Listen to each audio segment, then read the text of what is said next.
I want to complain for a second. I specifically bought these really nice walking shoes for New York. They looked great. They were supposed to be comfortable, and I thought I was set. Somewhere in the airport, I realized I had the worst blisters. So I had to limp my way to a store, buy a pair of sneakers, and hope that they didn't completely destroy my outfit because I wanted to look nice. Everyone was going to be dressed up to a certain degree. It was a super nice, fancy tech conference with a bunch of women. We all want to look good for women. And you know what? It was worth it. My feet felt so much better. The whole rest of the trip, my feet were a-okay fine. So if you're ever at a conference and your shoes are betraying you, just stop by the airport and get airport sneakers or flippers or slippers, whatever you need. That is my recommendation. You're welcome. Okay, now that I've gotten the complaint out of my system, I'm Darian and I just got back from New York City, technically a few days ago, but I spoke at the Women Who Code conference in 2026, June 2nd. And this is the episode that I feel like I kind of been building towards since episode 1. Again, this is Head First, and let's get into it. So the last episode ended with me saying that I felt content.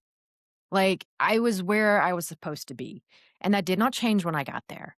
The night before, I went through everything one last time, and I felt good. Not in like a reckless way, not in a this is probably fine way. I felt genuinely confident. It took me a while to figure out that's the word I was feeling. I was feeling confident.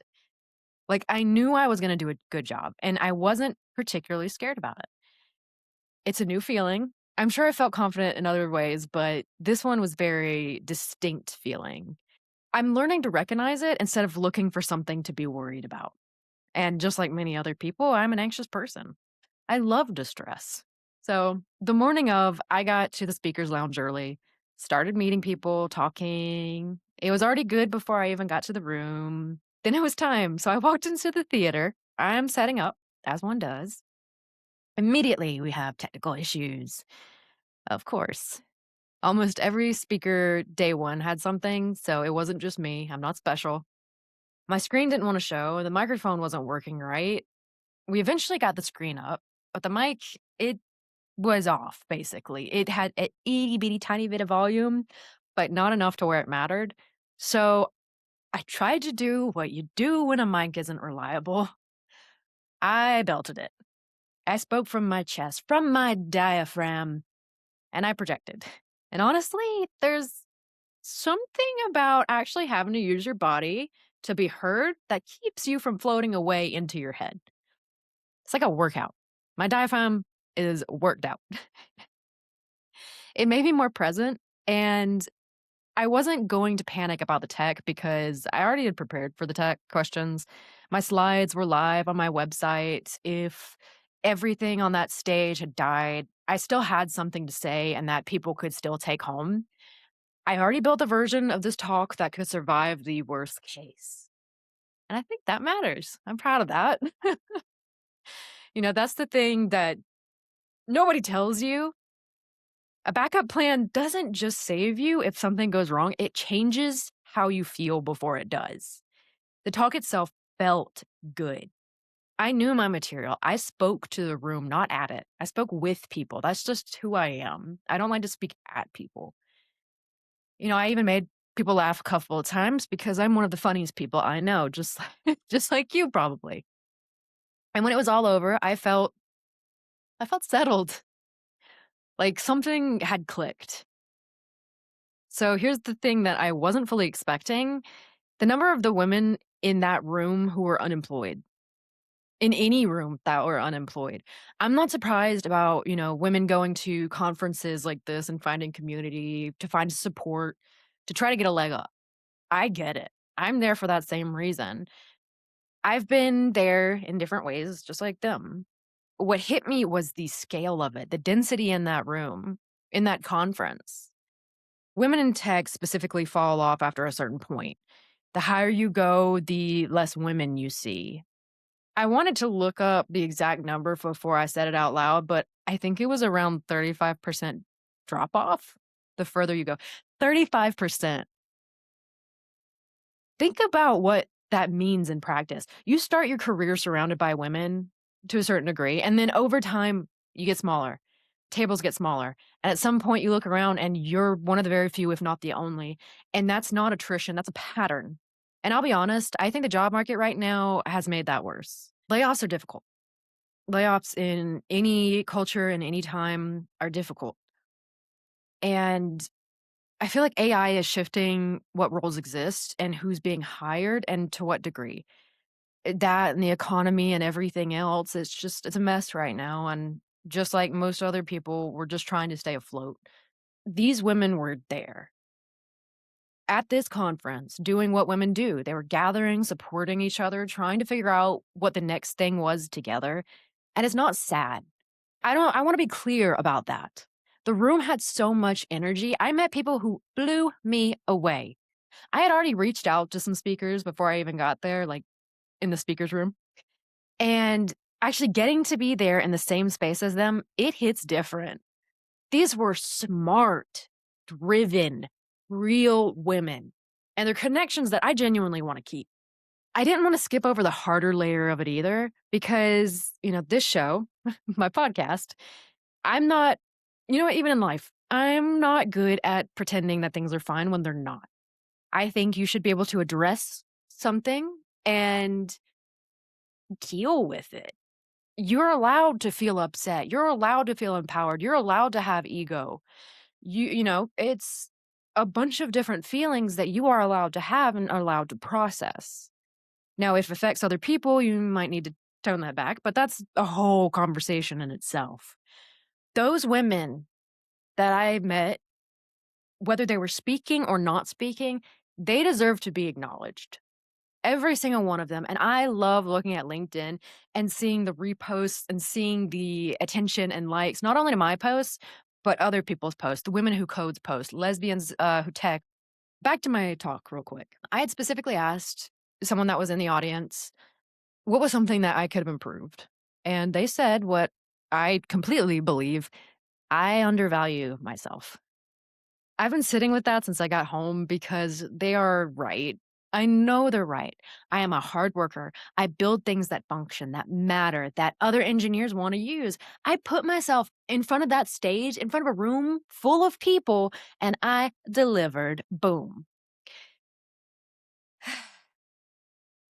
And somewhere in all of that, I'm still the person who minimizes herself before someone has a chance to. Learning to have ego is very difficult for me. It feels wrong almost. I feel guilty.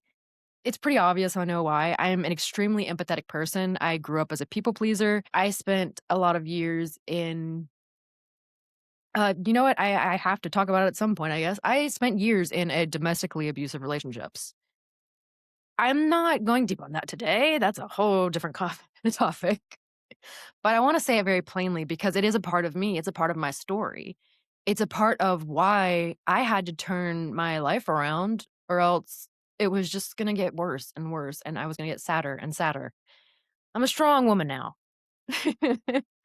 But that kind of experience teaches you to make yourself smaller, quieter, easier. It becomes a reflex. It becomes a safety. Even after you're out, even after you've done all of this work, I still catch myself shrinking. It's before I even register that I do it, all for someone else's feelings. And then there's being a Southern woman on top of that. You're supposed to be pleasant. You're supposed to be light. Not supposed to be too loud now, not too sharp, blunt, not too much. I hate that. Don't be too much. The list of supposed tos is quite exhausting. I want to be loud. I want to be direct. I curse like a sailor sometimes. I take up space when I walk into a room. I am speaking with my chest from this point on, especially because I went to that conference and I spoke with it. I'm still learning, actively, consciously learning. And those are not flaws to sand down. They are the thing. They are a part of what got me on that stage. They are what made people in the back of the room hear me when my mic was giving out or not even on. This isn't me saying I have it figured out. I obviously don't. I am in the work. I am a process. I'm a Picasso, I'm telling you it out loud because I think there are a lot of people, women especially, but not only women, who are doing the exact same thing.